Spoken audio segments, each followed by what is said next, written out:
듣기만 해도 산업과 기업이 저절로 이해된다. 최고의 애널리스트와 제야의 고수들에게 직접 듣는 투자 세미나 와이즈 클럽 고정 댓글을 타고 오세요. 2025년 을사년 푸른 뱀의 해 새해가 밝았습니다. 올해 우리 경제는 어디에서 어떻게 그 돌파구를 찾아야 할까요? 경제 전문가 33명이 진단한 2025 한국경제 대전망이라는 책을 읽어볼 텐데요. 이 책의 대표 공저자인 중앙대 경제학부 류덕현 교수와 함께합니다. 교수님 안녕하세요. 네, 안녕하세요. 안녕하세요. 네, 이게 무려 33분하고 같이 쓰신 책이에요. 네, 그렇습니다. 예. 발간된 지도 시리즈가 벌써 9번째, 아, 9년째. 올해가 9년째고요. 예. 이 책은 출판사에서 일단 적극적으로 권유를 했고요. 예. 그리고 제가 이제 속해 있는 그 연구소가 조그마한 연구소가 있는데 경제 추경 연구소에서 이 작업을 이제 계속 하고 있습니다. 네. 그래서 연구소의 활동과 그다음에 출판사의 요구, 출판사의 요구는 보통 사회적인 수요를 좀 반영하는 그런 걸 좀 요청을 하는 편인데요.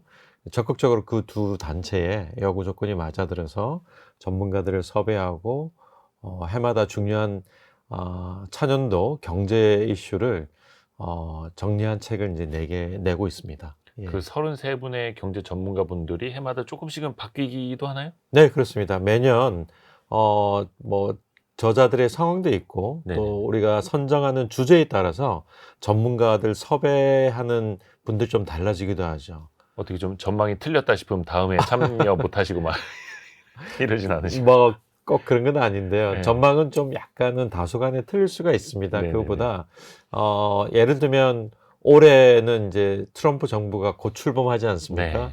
그래서 이제 미국의 어떤 통상 정책이 상당히 보호주의 정책으로 이제 크게 강화될 것이다. 그런 면을 이제 고려를 해야 되고요. 또 지정학적 리스크가 많이 커지고 있을 때는 또 그런 정세를 잘 판단하는 정치 경제학자를 섭외한다거나 또 몇 년 전에 글로벌 공급망의 어떤 붕괴, 코로나 팬데믹으로 인한 그런 것이 있을 때는 대체 이제 글로벌 공급망의 변화를 어떻게 반영할 것인가. 그리고 또 국가별로 우리가 떠오르는 국가와 주목해야 될 국가들이 있습니다. 대표적으로 인도가 그렇고요. 그런 경우에는 또 인도 전문가, 올해는 인도 전문가를 이제 아주 유명한 분을 또 모셔서 섭외해서 책을 또 저자로서 요청하고 그랬습니다. 또 중요한 파트가 있으니까요. 그렇습니다. 그리고 항상 그 키워드를 꼽아주시더라고요. 그 해를 네. 표현할 수 있는 키워드. 2023년은 네. 천하양분이었고 2024년은 무노멀, 뉴노멀이 아니라 무노멀이었고요. 어떤 식으로 이 키워드를 정하게 되세요? 그 편집위원회가 있습니다. 그러니까 저를 포함한 그 각 장별로 총 5개의 큰 챕터가 있는데 그게 속한 대표 편집위원들이 있습니다. 그래서 다 모여서 아주 치열하게 토론을 하죠. 그래서 올해 그러니까 차년도 경제 전망에 가장 적절한 현상, 한국 경제가 또는 세계 경제가 어떤 식으로 환경 변화가 있을 것이고 그 속에서 우리 기업과 산업과 정부 정책이 나가야 될 방향이 무엇인지를 딱 직관적으로 표현하는 그런 좀 사자성어들 해서 많이 쓰는 편인데요. 그렇게 해서 전체가 다 결정하게 되는 그런 것입니다. 2025 한국경제 대전망 이 책의 2025년 키워드는 어떻게 시작할까요? 하나씩 같이 한번 열어보실까요? 첫 번째 키워드는 동분서주입니다. 동분서주. 어떻게 좀 많이 바빠진다는 뜻입니까? 어떤 의미예요? 그렇죠. 예. 마음도 몸도 굉장히 바쁘고 분주한 한 해가 될 것이다.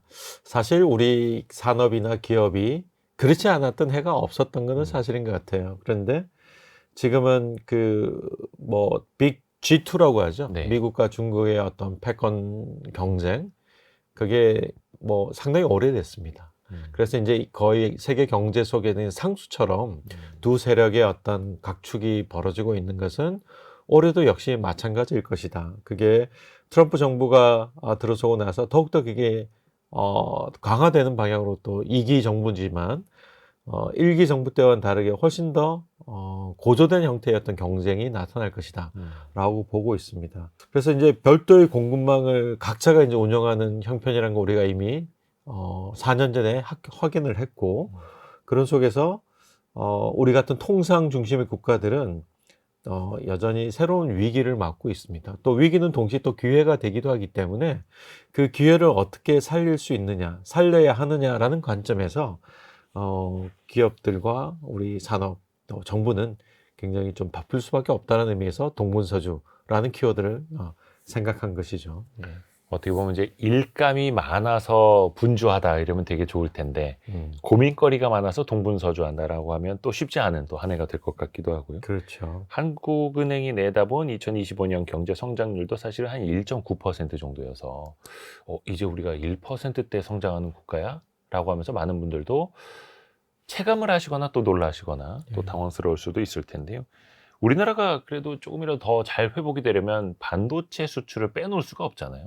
그렇죠. 그쪽 전망은 또 어떻게 되보시나요? 그 반도체는 작년 2024년 여름부터 좀 사이클이 이제 업 사이클로 올라가고 있는 추세입니다. 네. 그래서 사실 반도체 산업은 한국 경제에 있어서 매우 중요한 산업이고 우리 수출 효자 품목이죠. 사실 경제가 좋지 않을 때는 반도체 부분이 좋지 않아서 또 우리 어떤 그 국세 세금 특히 법인세 쪽에서도 세금이 잘 거치지 않으면 결국 삼성전자, 하이닉스나 반도체 기업의 어떤 실적이 좋지 않아 가지고 네.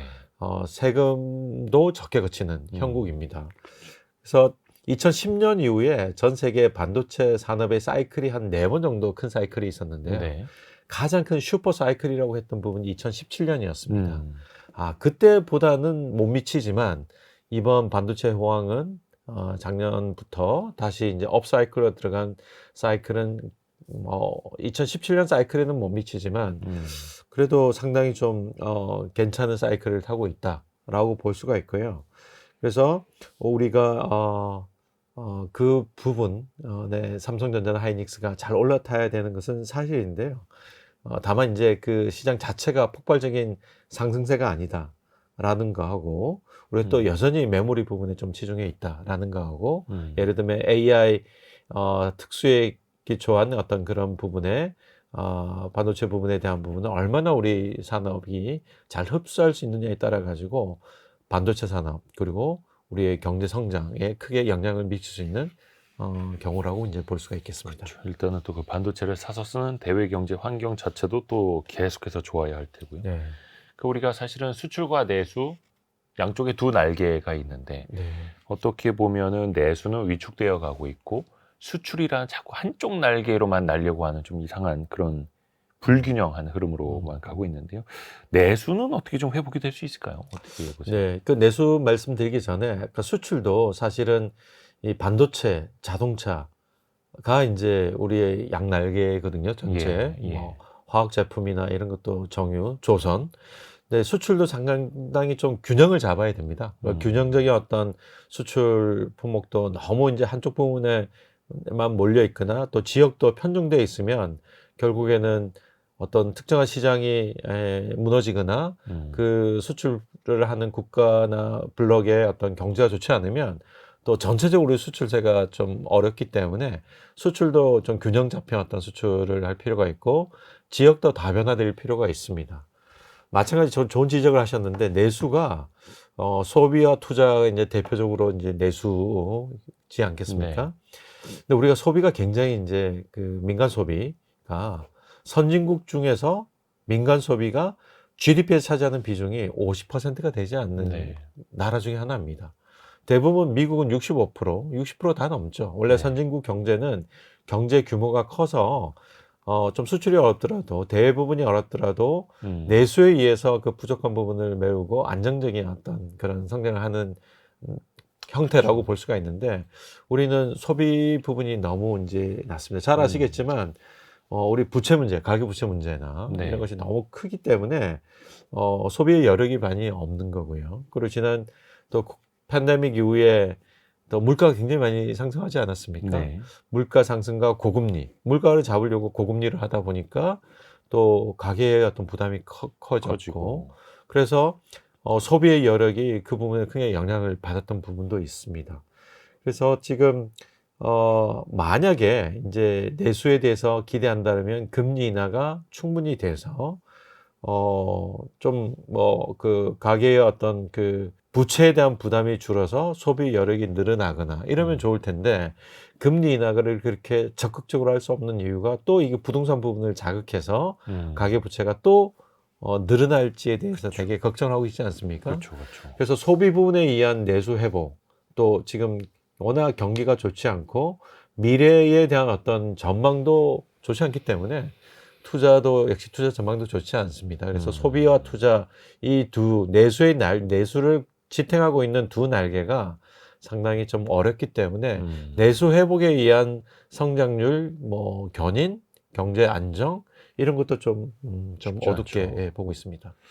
그렇죠. 내수 소비를 또 끌어올리기에는 또 한계도 있고 이 시장은 또 위축이 되어 가고 있고 말씀하신 것처럼 금리 인하를 통해서라도 좀 소비 여력, 투자 여력을 좀 끌어올려주면 좋을 텐데 네. 가계부채 때문에 또 쉽지는 않고 뭐 전문가들이 예상치 이런 게 있을까요? 또 이제 미국 같은 경우에도 몇 차례 금리 인하는 가능하다 이렇게 내다보는데 우리는 그 여력이라고 보면 얼마나 가능할까요? 네, 우리 굉장히 중요한 우리 경제 변수 중에 하나가 미국의 중앙은행에서 이제 미국의 Fed에서 결정하는 금리 수준이 되겠습니다. 사실 트럼프 대통령 당선이 확정되기 전에 작년 가을께로 시간을 돌이켜 보시면 2025년 올해에 미국의 중앙 FOMC에서 한 1% 포인트 정도 이제 25년도에 금리를 인하할 것이다. 그러니까 100bp 그러면 한 3번에서 4번 정도. 뭐 한 번은 B컷을 한다든가 그리고 한 번 25%씩 뭐 3번, 2번 정도. 그러니까 3번 혹은 4번 정도의 금리 인하를 하는 것이 일종의 금통위원들의 컨센서스였습니다. 네.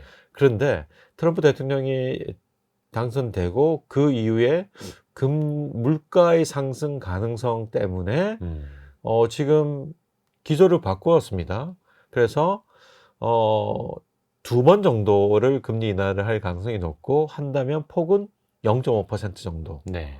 예, 뭐 0.75 정도도 될 수도 있겠다 생각이 들지만 그래서 보통 뭐 FOMC 위원들이 내년도는 어느 정도의 어떤 금리가 될 것인가에 대한 그 점도표를 통해서 이제 발표를 하는데 그걸 보면 한 2번 정도 또는 2-3번 정도 0.5에서 0.75 정도의 어떤 폭을 인하를 할 것이다. 자, 그렇다면 우리나라 같은 경우에도 지금 금리 차이가 크게 벌어져 있지 않습니까? 네. 그래서 미국의 어떤 중앙은행의 금리가 내려가면 우리도 그에 맞춰서 통화정책의 어떤 그 여유 폭이 사실 결정되거든요. 네. 그래서 그렇다고 한다면 얼마 전에 한국은행 총재께서 지금 경기가 워낙 나쁘고 또 정치적인 불확실성 때문에 경기가 너무 급속하게 가라앉고 있는 걸 이제 염려해서 금리 인하 할 것이다. 어느 정도 할 것이다. 어느 만큼 할 것이다. 라는 이야기는 하지 않으셨지만 금리 인하 올해도 할 것이다. 하지만 미국의 어떤 금리 인하에 대한 폭과 횟수를 보자면 제가 볼 때는 우리도 한 0.5% 정도 예, 그리고 한 2번 정도를 할 수 있지 않을까라고 생각을 합니다. 이게 어떻게 보면 통화 정책이 이제는 완화적으로 가고 있는 건데 네.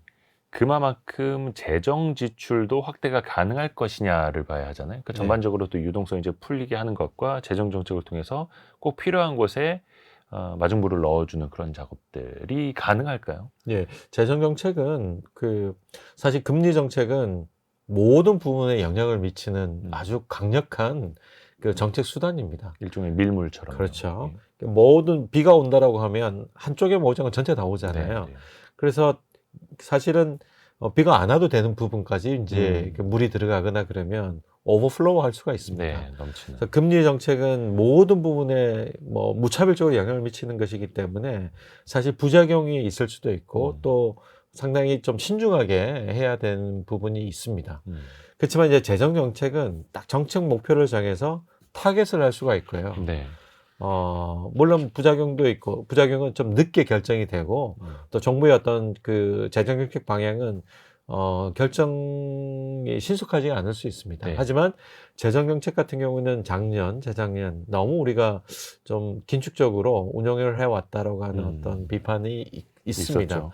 그래서 오히려 경기를 하강시키는데 오히려 재정 정책이 적극적으로 하지 못한 것이 원인이 있지 않느냐라고 하는 비판도 있습니다. 그래서 지금 한국은행에서는 정부 당국을 통해서 기재부죠. 네. 재정 정책을 굉장히 확장적으로 팽창적으로 하라고. 풀어라. 예. 정부에서는 한국은행 보고 작년부터 그랬습니다. 통화 정책을 완화적으로 해라. 서로 이제 핑퐁 게임을 하듯이 하고 있는데, 근데 제가 볼 땐 지금은 재정 정책을 좀 더 적극적으로 해야 될 시기라고 봅니다. 뭐 나중에 또 말씀드릴 기회가 있으면 말씀드리겠지만, 지금은 이렇게 정책이 혼란스럽고 어렵고 할 때 정부의 어떤 책임 있는, 사실 정부의 책임을 지금 할 주체가 좀 약간은 어렵긴 하지만 예. 그럼에도 불구하고 재정 당국은 재정 정책을 좀 더 적극적으로 펴야 될 시기라고 저는 생각을 합니다. 그러니까 이번 정부에서는 특히 이제 재정 건전성을 중시하다 보니까 긴축적으로 갈 수밖에 없었고, 그러다 보니까 내수 소비도 안 좋은 상황에서 정부 지출도 위축이 됐고, 경기는 또 둔화가 되어가고 있는 상황에서 세수는 또 펑크가 나고 부족한 상황. 그러다 보니까 또 재정 지출도 더 소극적으로 할 수밖에 없고, 약간 좀 그 악순환 고리에 있었는데, 그 악순환 고리를 좀 풀어야 한다라는 게 어떻게 보면 이제 한국은행에서도 나오는 거고, 전문가분들의 또 지적도 나오고 있는 거고요. 부동산 시장도 이제 전망을 하시지 않습니까? 네. 여기에서는 유동성이 왕이라는 그런 표현을 쓰셨다고요. 네. 어떤 의미예요? 그러니까 뭐 현금 확보가 제일 중요하다 이런 말은 아니겠습니까? 그러니까 내년도 부동산은 굉장히 좀 어렵다라고 이제 보는 것이죠. 그러니까 어렵다라고 본다기보다는 지금은 굉장히 좀 조심해야 된다. 그래서 뭐 금리가 이제 인하기로 돌아서지만 우리가 아주 그렇게 미국도 피봇을 했지만 그렇게 전격적으로 피봇을 하지가 못하고 있는 거고, 네. 굉장히 지금 스텝 바이 스텝 조심스럽게 보고 있습니다. 우리 이 통화 정책도 마찬가지일 거고요. 그래서 금융 당국에서 보는 거는 제일 중요한 건 지금 가계 대출 문제, 그다음에 가계 부채 문제와 부동산의 문제를 굉장히 조심스럽게 다루고 있습니다. 그런 상태에서 어떤 부동산 정책에 대한 그 긍정적인 어떤 시그널 이런 것보다는 상당히 그게 좀 쉽지 않지 않을까라고 하는 관점에서 이렇게 전망을 하신 분이 유동성이 왕이다. 아직까지는 적극적으로 예를 들면 갭 투자나 아니면 부동산 투자에 섣불리 들어가는 것은 좀 조심해야 되지 않을까라는 관점에서 좀 그렇게 논의한 것이죠. 어떻게 보면은 거시경제가 좋지 못한 영향도 부동산이 안 받을 수가 없다. 또 이렇게 읽히기도 하고. 그렇습니다. 예. 유동성이 왕이라고 해서 그 유동성이 풀리게 되면 결국은 부동산으로 들어가게 된다. 네. 유동성의 왕이다라고 읽을 뻔했는데 그게 아니라 조금 더 현금 확보가 더 중요할 수도 있겠다. 네. 특히 부동산 관련해서는 네. 이런 쪽으로 좀 귀결이 된 것 같네요. 다음 키워드도 열어볼게요. 동상이몽입니다. 동상이몽. 네. 앞에서 우리 경제를 전망하는 키워드는 동분서주였는데 세계 경제 키워드가 동상이몽이라는 거죠. 네, 그렇습니다. 그러니까 동상이몽은 말 그대로 같은 이불을 덮고 있지만 꿈은 다르게 꾼다. 내 이웃인 줄 알았지만 사실은 알고 보니까 적이더라. 서로 다른 목적과 이상을 추구하는, 정책을 추구하는 것이, 아까 말씀드린 대로 중국과 미국은 서로 각자 이제 영역 땅 따먹게 하는 것처럼 네. 모든 분야에서 이제 대립하고 있는 것이었던 거죠. 그러니까 G2의 어떤 경쟁, 사실 세계 경제를 보면, 세계 경제를 보는 그 시각을 저는 이렇게 봅니다. 네. 미국이 전 세계 GDP의 26%니까 4분의 1 정도 되고요. 네. 한중일이 합하면 한 25%쯤 됩니다. 또 4분의 1입니다. 나머지 4분의 1이 영국을 포함한 EU입니다. 근데 조금 떨어져서 한 20% 조금 안팎인 것 같아요. 네. 나머지가 전 세계 모든 국가들 다 합하면 또 4분의 1입니다. 그러니까 G20, G20 국가를 보면 대부분이 다 들어가 있어요. 네. G20 국가가 경제 규모가 어느 정도 큰 나라들이 다 들어가 있는데 네. 그 경제 규모를 다 합하면 한 90%가 넘어요. 네, 그렇습니다. 그래서 이 큰 경제 블록들이 서로 다른 어떤 꿈을 가지고 경쟁을 하고 정책적인 대립을 하고 있는데요. 미국은 이제 본격적으로 통상 정책을 자국 산업 보호와 이제 제조업도 다 불러들이겠다고 하고 첨단 산업, 사실은 첨단 산업에서 중국이 따라오고 있는 것을 지난 팬데믹 기간과 트럼프 1기 정부 때 엄청나게 많은 부분 이제 중국으로의 어떤 그 기술 자립을 못하도록 네. 그렇게 압력을 가한 거 아니겠습니까? 그렇다고 중국은 가만히 있지 않죠. 예, 중국도 기술 자립과 글로벌 공급망, 중국 중심의 글로벌 공급망 장악을 목표로 서로 경쟁하고 있는 형국이에요. EU는 어떻습니까? EU는 사실은 글로벌 금융 위기 이후로 사실은 경제 규모가 계속 줄어들고 있고 어려운 국가들이 보면 유럽에 있는 국가들이 많습니다. 네. 특히 팬데믹 이후에 보니까 지금 독일 경제도 굉장히 어렵고요. 그래서 유럽 경제가 내세우고 있는 거는 또 뭐 기후 환경 변화에 따르는 녹색 기술을 주 산업의 어떤 경쟁력으로 하는 그런 것이죠. 그래서 뭐 중국과 미국에 대해서 견제를 하기도 하고 또 파트너도 삼기도 하고 그런 형국이 사실은 지난 몇 년 동안 이어져 오고 있거든요. 그래서 미국, 그다음에 중국, 그리고 EU 이 세 큰 어떤 블록들에서 서로 이제 각기 다른 꿈을 가지고 경쟁하고 있다. 그래서 그걸 일컬어서 우리가 동상이몽을 꾸고 있는 것이다. 예, 그렇게 이제 묘사를 한 것입니다. 그 블록들이 서로의 또 이해관계에 따라서 네. 모였다 흩어졌다 경쟁했다가 그걸 또 그렇죠. 반복하게 되고 네. 그 사이에서 뭐 무역 장벽도 높아지기도 하고요. 최근에도 보니까 브릭스 국가들은 또 회원국들을 더 많이 또 끌어모으려고 하고 있고 네. 어떻게 보면 이제 이해관계에 따라서 이합집산이 계속 이어지고 있는 거잖아요. 그렇죠. 그런 상황에서 또 우리 경제로 따져보면은 소규모 개방 경제다 보니까 네. 또 거기에 따른 영향을 또 안 받을 수도 없는 거고요. 그 4분의 1을 단일 국가로는 가장 많이 차지하는 미국, 네. 전 세계 GDP 한 25% 차지하는 미국. 그렇죠. 사실 또 우리 수출하는 입장에서는 미국 경제가 좋아야 우리도 또 수출이 좋아지는, 물론 이제 과거의 패턴일 수도 있겠습니다만 미국 경제 상황은 2025년 전문가분들은 어떻게들 보시나요? 지금 그 말씀하셨는데 미국은 우리의 수출 1위 국가입니다. 그렇죠. 사실은 팬데믹 이전에는 중국이었다가 사실은 중국의 경제 성장으로 인해서 한국이 우리 선진국으로 사실 들어가게 된 큰 역할을 한 것이 중국이죠. 2010년대. 그렇죠. 2000년대, 10년대 이후에 지금 우리의 경제가 선진 경제가 된 거는 상당히 많은 중국인데 이제 트럼프 정부 들어서고 나서부터 우리의 어떤 무역 그 구조가 중국이 아니라 미국이 수출 1위 국가입니다. 그래서 미국 경제의 어떤 좋고 나쁨에 따라서 우리 경제가 영향을 정말 그렇죠. 직접적으로 받습니다. 그래서 내년도 미국 경제는 뭐 계속 좋을 거라고 25년도 굉장히 네. 좋을 거라고 이제 생각을 합니다. 네. 물론 그 24년보다는 조금 떨어지겠지만 25년도에도 뭐 전 세계 경제적으로 보면 미국이 완탑입니다. 미국이 제일 좋고요. 세계 경제에서 차지하는 비중이 26% 되는 나라가 1년에 올해 2.2% 성장할 거로 이제 전망이 됩니다. 24년도는 2.9%. 한국 경제는 2%도 안 되는 비중을 가지고 있는데 24년도는 이제 2.1%. 그다음에 뭐 올해 성장률은 나중에 말씀드리겠지만 1.5% 안팎으로 이제 크게 떨어질 거로 보는데 이거에서 보더라도 미국 경제는 굉장히 앞으로도 뭐 저는 좋을 거라고 이제 보고 있습니다.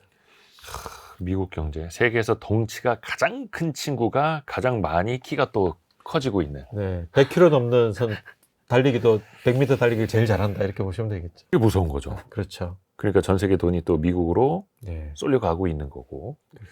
우리 입장에서 보면은 미국 쪽에서의 경기가 좋아져서 미국 쪽의 수출이 많이 늘어야 되는데 관세 장벽이라든지 또 그런 경제 권역별 이합집산에 따라서 또 유불리가 또 달라지기도 하고 네. 마냥 미국이 좋다라고 해서 또 우리의 수출이 좋다라고 볼 수도 없는 더 어려워지는 환경이잖아요. 그렇죠. 미국이 우리가 수출이 그러니까 지금 벌써 그러니까 인접하고 있는 캐나다, 멕시코는 이제 국토가 붙어 있기 때문에 그 국경에 네. 그쪽으로부터의 무역이 굉장히 이제 많죠. 많지 않습니까? 그래서 뭐 당장 트럼프 대통령 예정자가 압박을 가고 있고 또 미국으로부터의 무역 그러니까 우리로 치면 흑자 국가고 미국으로 치면 적자 국가인 한국 그다음에 독일, 대만 이런 나라들에 대해서 굉장히 통상의 어떤 압력이 높아질 거로 이제 예상할 수 있습니다. 그래서 근데 이제 관세란 게 실질적으로 그렇게 이제 무섭게 뭐 20%, 60%까지 트럼프가 올릴지는 모르겠습니다만, 뭐 협상의 질에 따라는 그런 관측도 있습니다만, 관세를 또 올리게 된다라고 하면 미국 스스로 물가 상승 압력을 더 키우는 꼴이 될 수 있잖아요. 그렇습니다. 그러니까 지금 예상되어 있는 정책, 그러니까 무역 정책, 재정 정책, 이런 부분은 지금 아마 1월 21일 이후에 취임하면 바로 아마 집행을 할 것 같습니다. 그거는 특별하게 이견은 없을 것 같은데요. 그 내용들을 보면 관세를 뭐 많이 매기면 결국 수입 품목에 대한 그 가격 상승이 예상이 되지 않겠습니까? 네, 그렇죠. 그리고 재정 정책도 일단은 감세, 그리고 뭐 그 관세를 통해 가지고 그 감세된 법인세, 소득세 부분을 메우기는 어려울 거고요. 그러면 또 미국 지금 막대한 국채 그 적자인데도 국채 발행을 또 해서 네. 그걸 메운다라고 하면 결국 이자율 상승 뭐 이런 것이 야견이 되고요. 그래서 이제 FOMC 미국의 중앙은행이 금리에 대해서 원래 계획했던 것보다 쉽게 내릴 수 없는 이유가 물가 상승에 대한 기대치가 기대 물가 상승률이 높아지고 있기 때문에 그 부분을 감안을 해서 지금 원래 예상했던 것보다 금리 인하를 이제 팍팍 못 하고 있는 거죠. 그러니까요. 이게 관세도 올린다고 하고 재정 지출도 뭐 감세를 비롯해 더 많이 한다라고 하면 그거 자체가 물가 상승 압박이 될 수밖에 없는데, 근데 어떻게 보면 트럼프 대통령 같은 경우에는 바이든 정부의 이제 너무 큰 인플레이션에 대한 실책으로도 반사 이익을 얻어서 다시 한번 중임에 성공한 것도 있지 않습니까? 맞습니다. 그러면 네. 또 트럼프 대통령 입장에서는 물가를 안 잡을 수도 없을 테고요. 네. 그러니까 지금 말을 하는 거는 분명히 물가 상승 압력이 되는 건데 실질적으로는 그러면 이 물가를 어떻게 또 본인은 진정시킬 거냐가 이게 또 궁금하더라고요.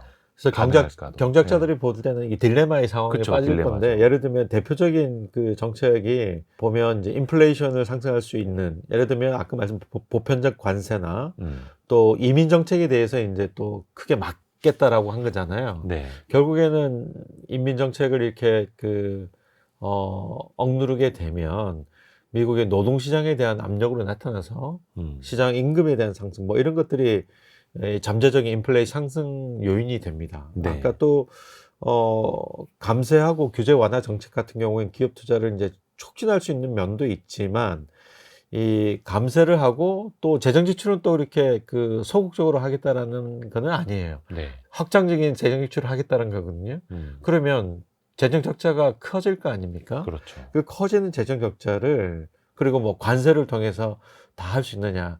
뭐 관세를 인상하면 이전에 어떤 미국으로부터 들어오는 수입품에 대해서 규모가 동일하게 되는 것이 아니고 그게 줄어들 거 아닙니까? 네. 그러면 당연히 관세를 통해서 얻을 수 있는 세입은 줄어들기 때문에 국채 발행을 할 수밖에 없을 거예요. 그러면 재정 적자하고 정부채가 확대돼서 이 이자 비용 증가 뭐 이렇게 되면 또 미국의 국채 시장에 대한 안정성이 떨어지기 때문에 상당히 좀 또 역으로 이게 또 성장에 대한 어떤 부담도 되고 그렇게 해서 뭐 네거티브한 측면도 꽤 많이 있습니다.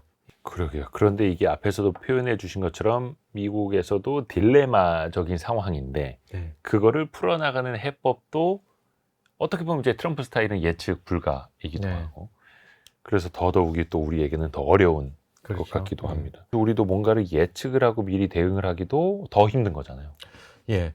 그러니까 뭐 저희들이 경제 전망 책을 낼 때 해마다 이제 제일 중요한 것이 뭐냐면 다음 연도 경제 전망을 할 때 제일 중요한 불확실성 요인이 무엇이냐.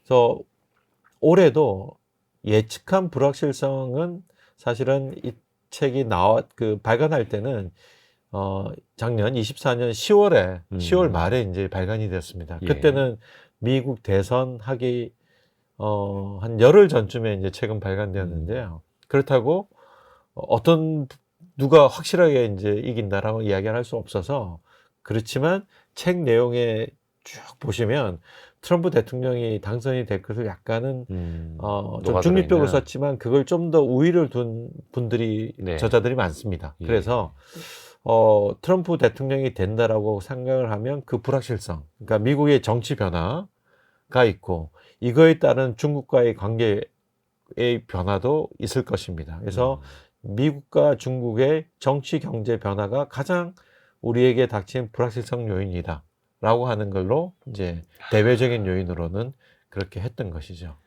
예. 사실 뭐 우리나라나 미국이나 어느 나라건 진짜 정치가 경제를 또 좌우하고 있고 네. 원래도 심했습니다만 그게 점점 더 심해지고 있고 네.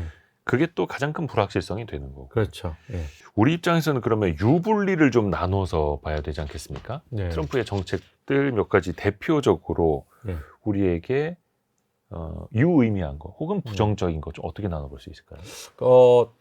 우리가 산업별로 보자면 유리하게 진행될 산업도 있고 불리하게 될 산업도 있고 그렇습니다. 사실은 지난 바이든 행정부 때 우리의 첨단 분야를 미국에 투자한 네. 그러니까 반도체 뭐 2차 자동차, 전지, 네. 2차 전지 이런 데는 보조금을 굉장히 많이 받았습니다. 음. 실제로 삼성전자나 하이닉스 같은 경우에는 IRA법 때문에 그 상당히 이제 그 산업 보조금을 많이 받아서 유리했던 면이 있습니다, 실제로. 근데 이제 그 폭이 어떻게 될지 모르겠지만 축소될 가능성은 있죠. 축소될 가능성이 있죠. 그래서 반도체나 2차 전지 이런 분야에 대해서는 그렇게 썩 그냥 좋지만은 않다라고 생각이 드는데, 다만 이제 조선 같은 경우에는 미국이 조선 산업에 대한 경쟁력이 거의 제조업에 대한 경쟁력이 거의 없습니다. 네. 그래서 오히려 한국으로부터 조선에 대해서는 상당히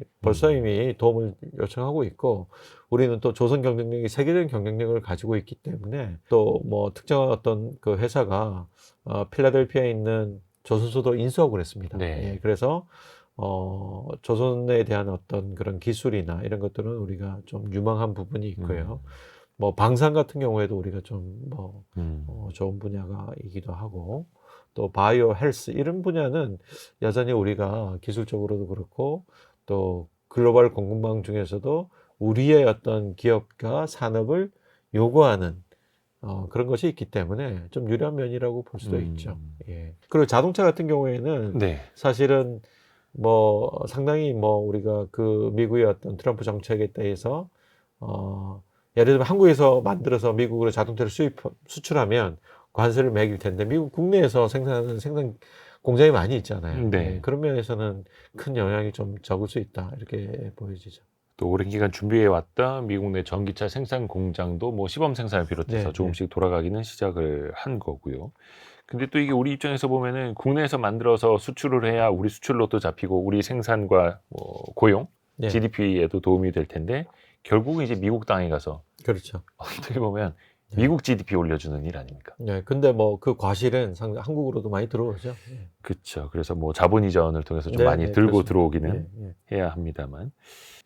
우리나라 공장도 그렇고 특히 이제 바이든 행정부 때도 미국에다가 현지 투자를 많이 또 집행하다 보니까 그게 곧 달러에 대한 수요이기도 하지 않았습니까? 네, 네. 그래서 강달러 현상도 계속해서 이어지고 있는데 2025년에도 강달러 현상이 어떻게 지속될까요? 어떻게 보세요? 우리 이제 킹 달러라고 하죠. 그렇죠. 그죠? 예, 완전히 킹입니다, 예. 달러가. 예.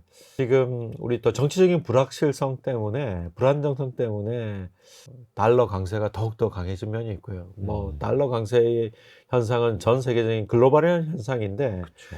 원화 약세가 더욱더 크게 이제 오는 것이 우리한테 굉장히 좀 아픔이죠. 달러도 강세지만 원화는 훨씬 더 약세. 네, 다른 나라 통화 가치가 더 하락한 게 이제 원화입니다. 그렇죠. 예. 그리고 사실 이 책 내기 전에 제 개인적으로는 환율에 대해서, 그러니까 트럼프 1기 때를 보니까 네.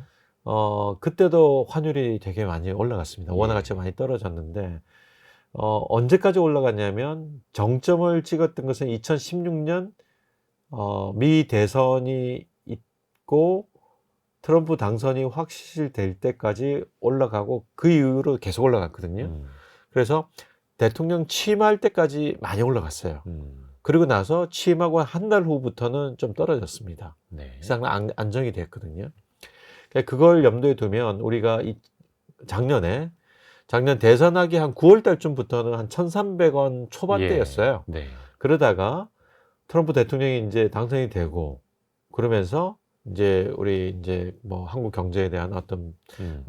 어려워질 거다. 통상 네. 정책이 강화될 것이다라고 해서 달러 강세가 나타나면서 저는 대통령 취임할 때까지 해서 한 1,450원까지가 이제 피크를 치고 좀 안정화될 것이 아닐까라고 생각을 했었습니다. 근데 지금 우리 비상경과 탄핵 이후로 워낙 국내 정세가 불확실해지고 어렵기 때문에 지금 1,500원은 넘나들고 있잖아요. 1,500원 바라고 있죠. 1,470원. 예. 예. 그래서 이제 본격적인 사실은 그 트럼프 대통령이 취임하고 나서의 위기는 아직 해소되지가 않았잖아요. 그까지 만약에 가세를 한다면 상당히 우리 원화 약세는 좀 심해질 것이다. 이렇게 저는 개인적으로 보고 있습니다. 특히 또 안팎의 불확실성이 좀 잦아들고 우리 경제 체질 자체가 좀 개선이 돼야 원화도 강세로 갈 수 있는 건데 그렇죠. 그냥 환율이 얼마냐보다 중요한 게 우리 그러면 이제 체력이 좋아지느냐를 봐야 되는데 그거는 조금 더 요원하고요. 그렇죠. 예, 한국 경제에 대한 어떤 근본적인 어떤 질문을 사실은 국내외에서 다 하고 있기 때문에 정치적인 면에서 경제적인 면에서 과연 이 위기를 한국 경제가 잘 극복할 수 있느냐 이걸 보고 원화의 가치에 대한 어떤 판정을 할 것 같습니다. 근데 지금 굉장히 좋지 않은 방향으로 흘러가고 있는 것은 분명한 사실인 것 같습니다. 아이고 그러게요. 그 나라의 그 경제 체질은 통화를 통해서 나타난다고 하는데 원화의 약세 흐름은 또 당분간 또 어쩔 수 없는 것 같고요. 일본도 엔화 가치가 약세이기는 마찬가지입니다. 일본 경제 조금 올라오고 있다고는 합니다만 달러 대비니까 역시 예. 엔화도 계속 약세입니다. 엔화 약세는 어디까지 보고 계세요 혹시? 네, 일단 엔화가 이렇게 약한 이유는 예. 역시 이것도 미국의 고금리 정책 때문에 그런 거죠. 일본의 저금리로 우리하고 비슷하게 그 미국의 금리와 일본의 금리 차이에 의한 그 금리 차이가 훨씬 더 크고요. 그래서 엔화가 달러보다 공급이 많기 때문에 엔화가 약세가 되는 것은 기본적인 원리입니다. 그리고 또 엔화에 대한 수요가 대폭 감소하고 있죠. 예. 그래서 일단은 약한 엔화의 원인은 뭐 그렇게 말씀드릴 수가 있고요. 미래는 결국에는 미국과 일본의 그 금리 차이를 줄이는 통화 정책이 어느 정도까지 가능하겠냐에 따라서 이제 달려 있다고 볼 수가 있죠. 아하. 현재 일본의 정책 금리는 0.25%입니다. 그렇죠. 매우 낮죠. 예. 그리고 그 코어 소비자 물가 상승률, 이렇게 근원 CPI 상승률이 2.6%입니다. 그럼 실질 금리는 명목 금리 빼기 인플레이션율이니까 마이너스 2.35%이거든요. 그러니까 사실은 일본 중앙은행이 뱅크 오브 저팬이 올릴 수 있는 정책 금리 인상의 그 스페이스가 폭이 2.35%만큼 있습니다. 그러니까 일본은 금리를 상승시킬 수 있는 여력이 있는데, 그래서 이 금리를 올리면 올릴수록 엔화에 대한 어떤 그 약세 기조는 좀 떨어질 수가 있겠죠. 완화될 수 있겠죠. 하지만 엔화가 강세로 돌아설 수도 있다. 그렇지만 이제 금리를 상승시키면 예. 자산 가격이 대폭합니다. 대폭 하락합니다. 그렇죠. 그러니까 주식시장 하락한 그런 경험도 있기 때문에 운시는 폭이 굉장히 좁죠. 그래서 역시 일본 엔화도 상당히 이제 엔달러 환율이 달러당 140엔 정도의 수준으로 아마 운영되지 않을까. 당분간은 엔화 약세가 될 것인데, 이제 우리 경제에 미치는 영향은 우리가 엔화보다 더욱더 약세가 되면 어떨까. 사실은 우리 수출 기업하고 일본의 수출 기업이 사실 경쟁하고 있는 거 아니겠습니까? 그래서 엔저가 이렇게 되면 일본의 어떤 경쟁하는 기업들에 대비 가격 경쟁률이 일본이 훨씬 더 있는 것이 되는 거라서 우리 수출 기업의 어떤 경쟁력이 좀 떨어진다라고 볼 수가 있죠. 그래서 이게 참 환율이 좀 어렵기는 합니다만 일본 입장에서도 금리를 또 마냥 0%대 제로 금리로 두는 것도 부담이고, 왜냐하면 또 한번 물가를 놓쳐버렸다가는 또 실기할 수도 있기 때문에 해서 일본이 기준금리를 올리는 거는 어떻게 보면 보이는 방향이기는 한데 또 속도 조절을 또 해야만 하는 거고요. 자산시장에 또 충격도 있을 수밖에 없기 때문에 해서 그런데 방향만큼은 또 비슷하게 갈 수밖에 없고, 우리 경제에서도 우리는 일본과 경쟁을 계속해서 할 수밖에 없겠고, 그러면은 엔저 현상이 당분간은 이어질 수밖에 없다라고 보셨는데 좀 상대적으로는 좀 어떻게 봐야 되겠습니까? 원화의 약세와 엔화의 약세. 사실은 경제에 대한 어떤 일본도 올해 역시 경제 전망이 그렇게 썩 좋지는 않습니다. 일본 자체도요. 우리가 상대적으로는 좋았습니다. 그러니까 2025년 IMF나 국제기구에서 보는 한국의 경제 전망이 좋기는, 그러니까 일본보다는 낫죠. 이런 말씀을 드려야 되겠습니다. 지난 30여 년 동안에 우리 경제가 일본보다 성장률이 낮았던 유일한 해가 2023년입니다. 우리가 1.4% 성장했던데. 네. 그리고 일본은 그보다 높은 1.6 정도 했을 겁니다. 그래서 24년도도 물론 우리가 성장률이 조금 높죠.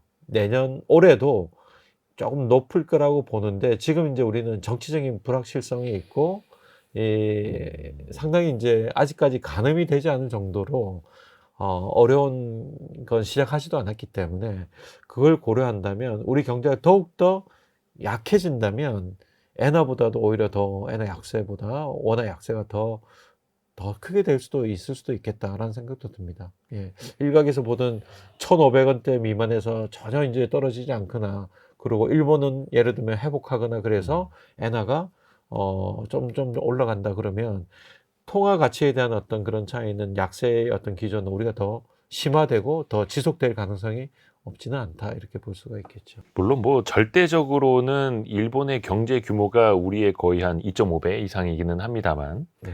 중요한 것도 이제 성장률, 얼마나 네. 또 성장해 가고 있는가. 일본은 거의 멈춰서 있었는데 다시 시동을 걸었고, 네. 우리는 빠르게 달리다가 네. 속도가 또 줄어들고 있는 이런 그렇죠. 상황이어서. 중국으로 한번 가볼까요?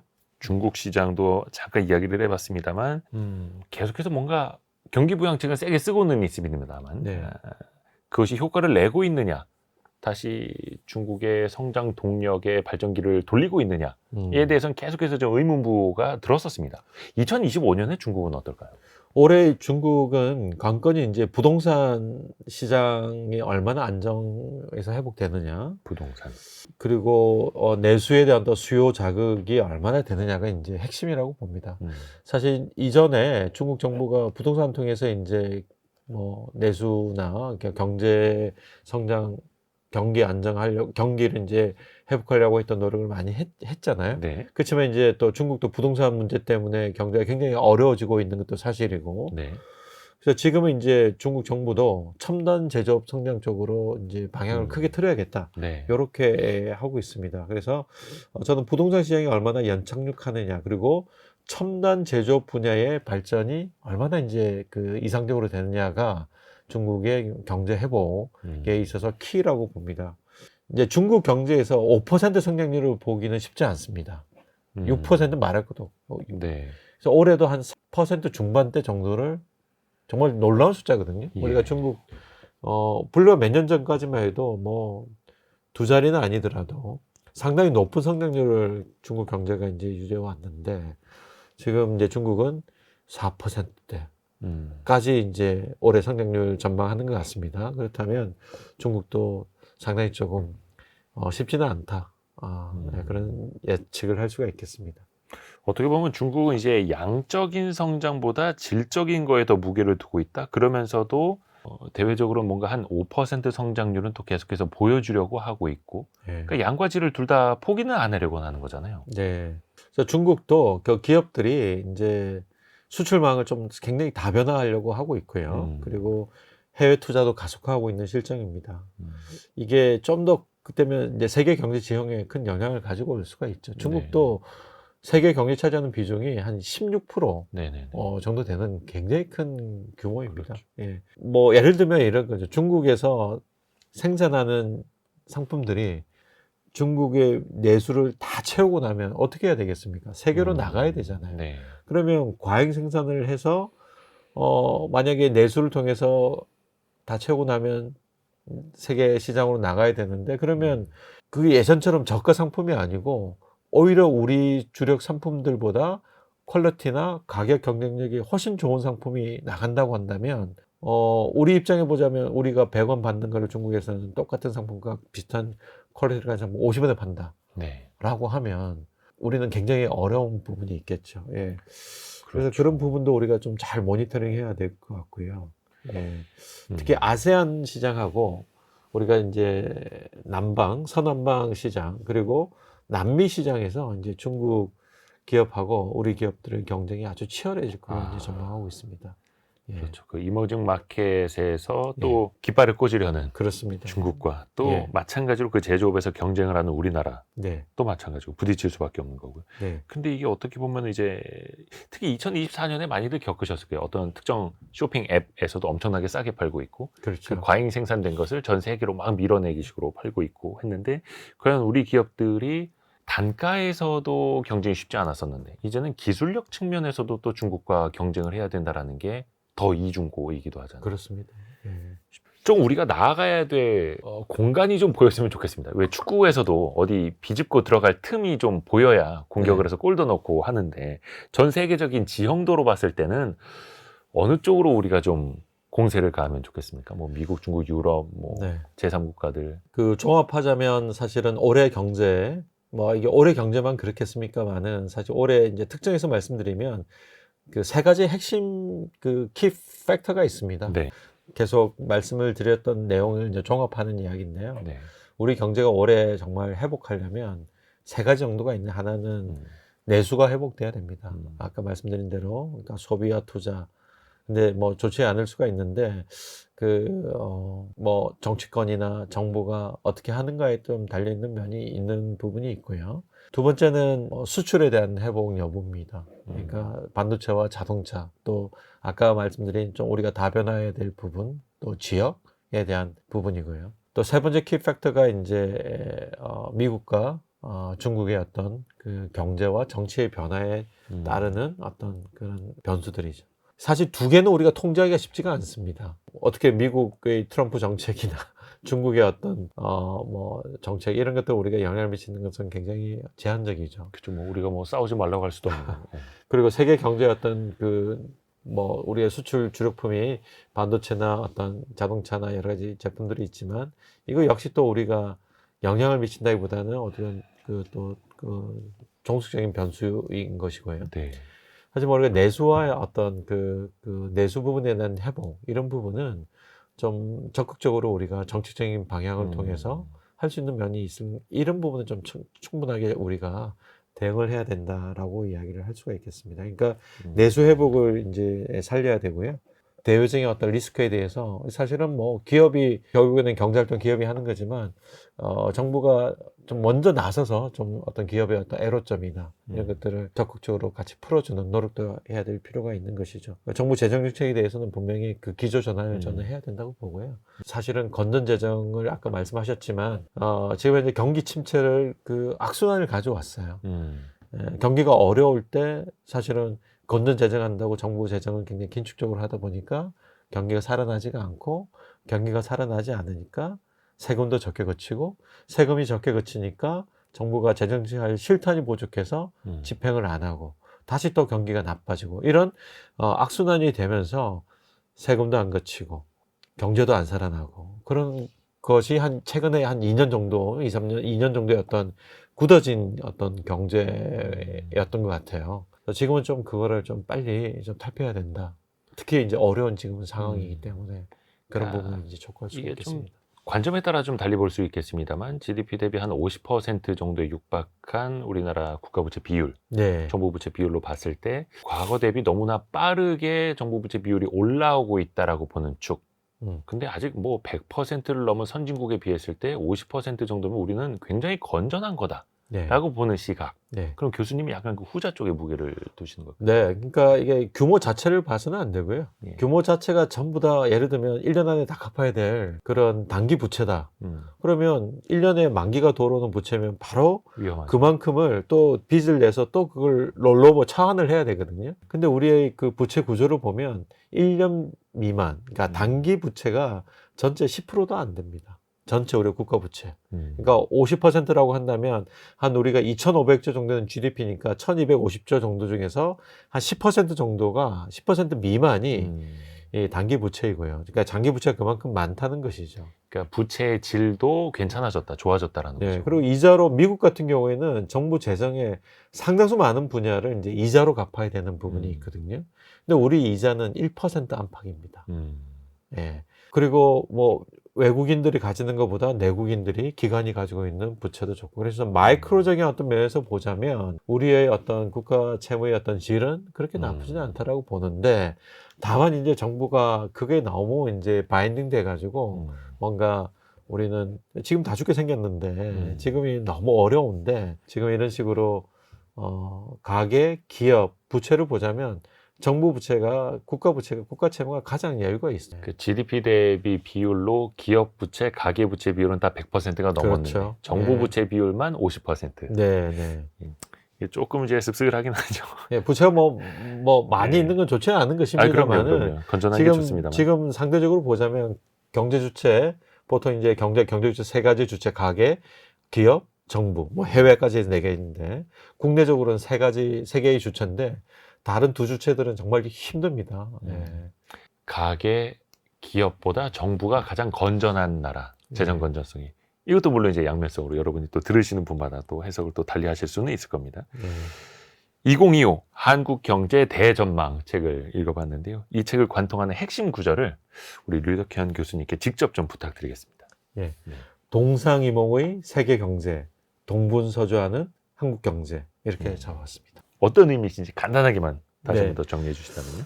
2025년 올해 세계 경제는 이제 동상이몽의 시대로 접어들고 있습니다. 그러니까 우리 산업을 보호하고 자국의 산업을 보호하고 각기 이제 미국이든 중국이든 글로벌 공급망 장을 목표로 하고 있습니다.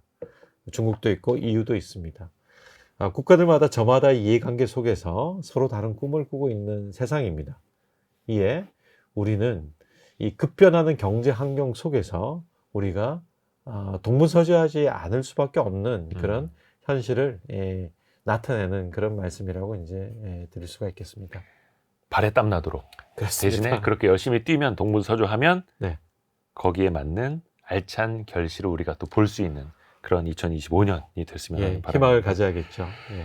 오늘 별책부록은 경제 전문가 33명이 진단한 2025 한국경제 대전망을 읽어봤습니다. 중앙대 경제학부 류덕현 교수와 함께했습니다. 오늘 말씀 감사합니다. 감사합니다. 고맙습니다. 예.